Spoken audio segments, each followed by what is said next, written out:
අර එක කතාවක් තියෙනවා. දරුවෙක් දවසක් පැන්සලක් හොරකම් කරගෙන යනවා ඉස්කෝලෙන්.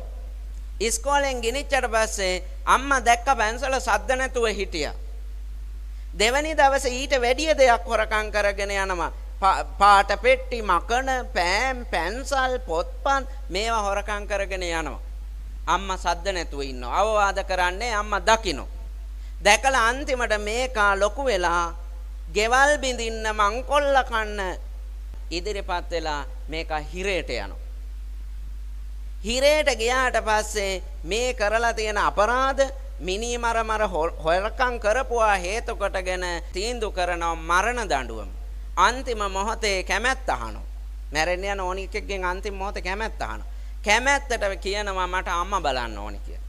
මැරෙන්න යන මොහොතේ අම්මේ මට හරි ආසයි අම්මාගේ දිව බලන්න, දිව ටිකක් එළියට දාන්න කිව්වට පස්සේ දිව එළියට දානකොටම හපනවා. හපලා දිව කඩලා දානවා. අර වටේ පිටේ මිනිස්සු අහනවා ඇයි කියලා.